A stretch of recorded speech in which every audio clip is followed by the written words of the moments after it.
I recently just got off the phone. It was a sales conversation, but I was the one on the receiving end. So someone tried to sell a product to me.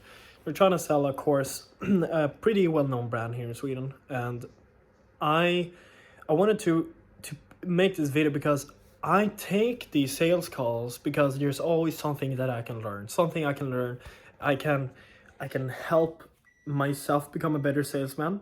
I can help myself understand sales better if I take these calls and not only be on the seller's end. Now, what you should do, in my opinion, is that you should ask the fisherman for how he catches the fish, not the fish how he wants to be catched. But sometimes it's good to study the fish and study the fisherman and not only ask how they do it, but you study them.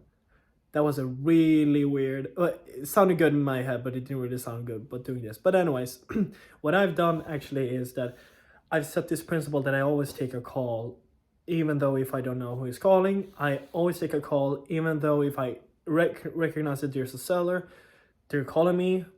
I know that I've helped a lot of people with my products that I've sold in different industries. So I know that we provide value because I know I've helped so many myself, being in the position that this person probably is. So they might have something of value, and I want to buy from good salesmen. I want to buy from people that are good at selling because I know how hard it is. I know that you have to spend a lot of time putting your work in, and if you actually can overcome the objections of people and then make a close, then you know you've actually helped them. Hopefully you have. You're not working for a malicious company or doing anything malicious. You're actually helping out, and if you do that, then you should have a clean conscience, which I have.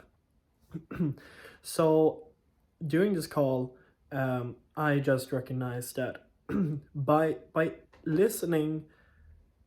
So okay, I'm gonna give you some tips here right now. So if you hate salesmen, you can do this, but I wouldn't recommend it. But I mean, it's a free world. You do whatever you want with this information.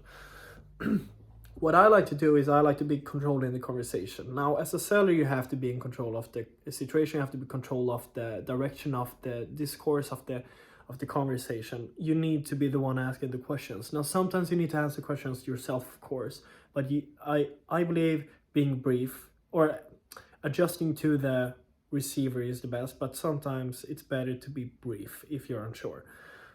Brief in your answers and direct back a question.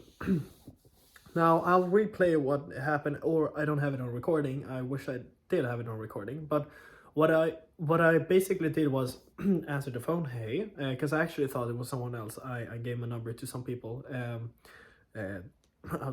basically prospecting, you could say, but for another project, actually not Orbro right now. It was another project, but anyways, so I picked up the phone, hey Maximilian, and listen, and they had a follow-up. So it was a follow-up session with a recognized brand, as might have mentioned, recognized brand regarding sales courses.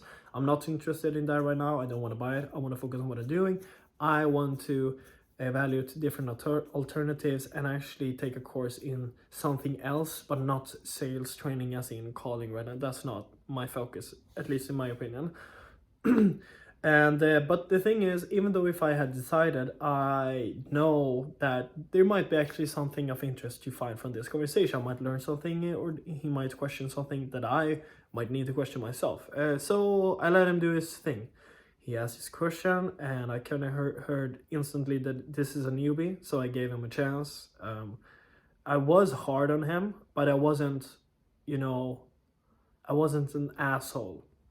I gave him resistance, and I told him basically this is an objection, this is blah blah blah, and my objection is, so I literally, he could have just literally scrolled into his script if he was doing it off from a script and just like, okay, this is how it's supposed to answer. He didn't answer in the way that, now I don't say that there's a specific way I have to do it, but what I did is that I asked questions back. I started asking questions to throw him off, but I didn't want to throw him off. I am genuinely interested. Now, it did have the effect of throwing him off though. So what I did was, sorry, by the way, I have catch a cold, that's why I'm sitting in my sweater and just chilling. So what I did was I let him ask his questions, and then I made up a decision based on the call after a couple of seconds, or after he had asked his questions, and I was like, you know what, I don't think this is for me, and I don't want to waste your time, but you do what you want. And if I would have been him, I would have either addressed the objection as in like, okay, well, why did you pick up the phone, right? And if you heard, like, I would ask something like this can come off in any way possible, but if someone picks up the phone, then I know that, okay, either they think this is a prospect or there's someone's gonna sell to them. It's if it's on a recognized number, which this was, and I heard that this was a seller, so I'm already made up my mind that, okay, I'm gonna listen to this guy or girl and listen to what this person has to say, and then let's take it from there. And having listened to him, and I gave him like 2 minutes, like that's plenty of time to actually listen to sales pitch and address to objections from his side, that is. So what I did was that after having him trying to close on me, and I knew that he wasn't gonna close on me during this phone call, which he didn't. And I'm not doing this just because I don't want to get close. No, and I don't want to teach him because I think that I'm the superior to teach people how to sell. That's not what I'm saying. What I'm saying is that I've got stuff to learn, and I can learn from this. So by his mistake, I learn, because I'm strategic in what I was saying. But anyways, he started blabbing and then asking questions. Really good. He's got great potential. What I did was that I asked questions back about him personally, like, so why do you work there, and how did you get into this industry? What's your goals? What are your plans? Now, I do that not to throw him off. It did throw him off though, a lot. But I did it because I'm genuinely interested, because maybe that could be my future salesperson, like salesperson for my company. I don't know. Maybe he's a really good guy to make friends with. I have no idea who this person is behind the phone, and I recognize this is a human, so I asked a very human question. What are your ambitions? What are your goals? What do you want? And he answered them. He gave really good answers. I like the way he answered. He got thrown off though. But the thing is, as a salesman, you need to be in control of the conversation. Now, my tip, if you're watching this video, and the guy that actually called me, and I don't think you will, but if you do, what you could have done then is like, just engage in the conversation and drop your guard.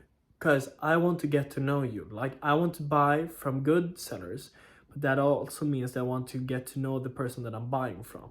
You need that credibility. And basically, if you're watching this video, you're basically getting a script of how to get me to buy things, literally.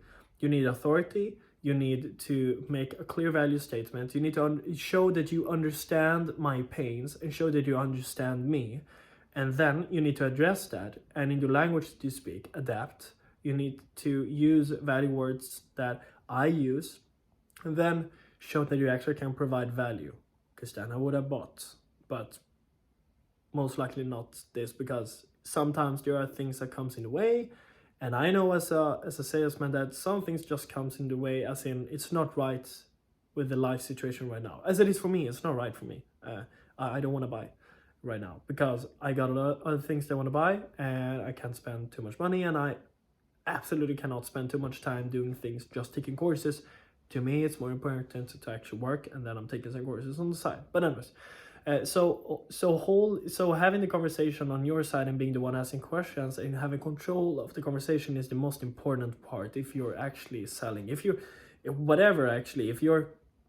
in a conversation with someone and you want to achieve something, you have like an end goal, like in sales. My end goal is to help my clients make a decision, and hopefully I'll be in that, so they're biased to me.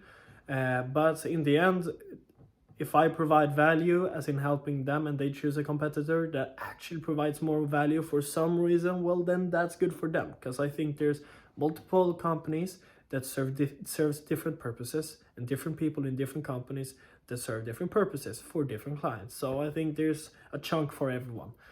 But that doesn't mean that I don't want to be the best, and I want everyone to be my clients. But anyways, so what you should have done, man, is that you should have dropped your guard, realized that you're a human, I realize that you're a human, and then try to get to know each other. And you should have asked me back questions. What are my dreams? What are my goals? Because the beautiful thing about that, wait, let me put my phone down real quick. Now, the beautiful thing about that is that when I'm asking these kind of questions, right, I'm doing that because I want to get to know the person. I want to get to know the person behind like, I want to get to know you. I'm interested in people because I've learned so much from other people. I have friends because I'm interested in them. I know I will benefit from understanding other people because they will make and bring happiness and joy and value to my life. I know that. So maybe you'll be a potential friend to me. So answer my questions. And of course, this is me. Like, I'm not like everybody else. Maybe not everyone else has the same intentions. I hope they have good intentions, but you never know. So, of course, I understand that, like, I've never had anyone ask me these questions before as I asked him. Like, being on a sales calls, I've never had anyone ask me, how do you get into this company? What's your ambitions? What's your goals? And what do you want to do in life? But there aren't that many that do the things that I do, which means that when someone asks about you, be brief, answer, drop your guard, ask them back the freaking question, man. Ask them back. Because what you do is when you ask back the question, you get to know the other person. Now, if you're a true salesman, as I believe that you should be based off these principles, if you're a true salesman, is that you actually care about the person that you're trying to help. You're actually caring about the people that you work around, work with, work for. You want to achieve greatness together with people, right? You don't want to achieve greatness and then don't have other people join you on your journey. So asking back that question would have made me drop my guard, first of all. And it would also be a perfect opportunity for you to get to know me. And then you can go back to keeping it professional and selling. Now, I'm not saying that you should sit and chit chat with every single person that you're on a call with. Keep it short, especially if it's a cold call. Keep it cold. Keep it short. But if you get these questions, dedicate 10, 15, 30 seconds to it. Maybe a minute, I don't know. It doesn't have to be long. That's the thing. That's the beauty with it. So I asked the question, ambitions, right? Ambitions and how do you get into this industry? I would have answered in this way. If you would have asked me, if you would call me and ask me, no, if I would call you and you would ask me, it would sound like something like this. Okay, Maxi, can you tell me a little bit more about? I'm just curious, Maxi. What got you into this industry? Me answering. Well, what got me into this? Funny that you ask. I've never had this question asked before. First of all, so it makes me relax because it's a new situation. It makes me realize that, and the other person might know that. Oh, maybe get nervous. Maybe don't. I wouldn't get that nervous. Or just that. Oh, I never had this question. That's curious that you ask. But the reason why I got into this industry and when I got into this is basically if I answer, I would answer. I would say I got into this industry because I've always been interested in tech, and for some reason I haven't studied that much tech, but I don't believe that you need to do it in order to make a name for yourself in a brand and actually help people and provide value in the tech sphere. You don't actually need to be a programmer. And I wanted to take this opportunity to build and scale up a company from 0 to 100 because I'm an entrepreneur and I like doing this, and this is my purpose, to help lead people and actually provide value as much as possible to clients. So I thought this opportunity would be a good way for me to actually help make this world a better place. Now that's actually what I believe. That's actually how I think about things. Now I would have said this, and then I would have, but really, thank you for asking. Why do you ask? Do you see what I'm doing there? Do you see what I'm doing there? I'm understanding the reason why you can even ask, like, before answering, you can ask that question. You can be like, literally like, so Maxi, can you tell me why you're in this industry? I'm just curious. I can, like, me answering as the seller, I could be like, just curious, why do you ask that? Boom, deal answer. No, I just want to. You'll get the answer.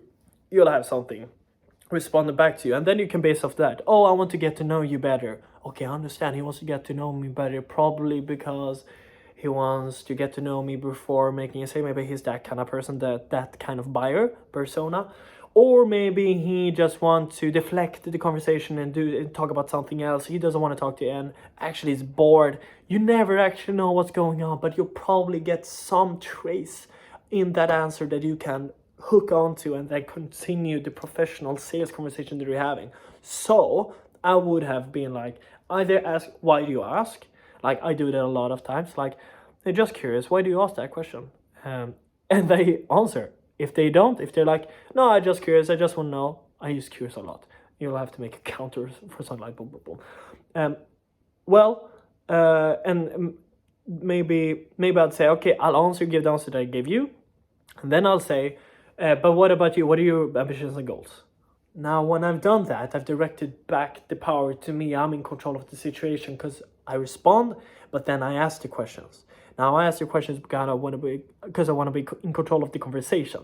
Now, if I'm in control of the conversation, I can make the close. If I can make the close, I can make more money, which means that I can help other people because I could reinvest that money into helping others and calling and advertising and hiring people. Do you see where I'm going? So being in control of the conversation actually brings up to like, it results in so many other things that are super valuable for you if you're a seller. If you're someone that is in conversation, if you're communicating with someone and want to get to know. So be in control of the situation by being the one asking the questions, especially if you're a seller. So that was a big mistake by this guy and I loved it. He was trying to go for the close anyways. It's like, but anyways, like having talked like for 3 minutes after I asked him these questions and he told me a story, he's like, but anyways, I think this is good for you. I think we should take this call. What do you say? And I'm like, man, why didn't you just reflect back the questions? Like the thing is, the reason why I want to get to know people, especially if I'm a salesperson, right? In a sales call, I'm doing the sales, is because I want to understand what pains this person have. I want to understand this person and what challenges, what pains, what problems does this person have that I can address. If me and my company can't address those issues, we're not gonna be on the call for long. I'll ask you quite blatantly, what can I do to help you? Is there something I could do? Do you want me to connect you with someone else outside of my company, someone in my personal network? Like, is there something I can help with? No, I'll be at service. Like, no? Okay, got it. Well, I won't waste your time. Hope you have a nice day. We talked for 10 minutes. We talked for 10 minutes during this call. 10 minutes where half of the time I was asking those questions, right? I was asking questions. It wasn't always objections, but ask questions, my ladies and gentlemen. I've said this so many times. You should ask questions, because if you don't, people will drop, because you're not generally showing that you're genuinely interested in them. And if you're not, you're in a big disadvantage. And asking questions to have the control. Whoa, this really was a rant. I thought this was going to be a shorter video, but to summarize everything, be in control of the conversation by being the one asking the questions. If you get questions, you should answer back. Be brief, but ask questions back. It's the most important part, because when you get to know the person and their ambitions and goals, you can then steer back the conversation to what you want, which is close, right? And hopefully you don't have any malicious intent. You actually want to help people. And yeah, I hope you like this video. Like, comment, subscribe. If you have any comments, if you have any questions, just ask me. I'll read them. I'll respond to them if I find that that didn't make sense. See you in the next video. Bye.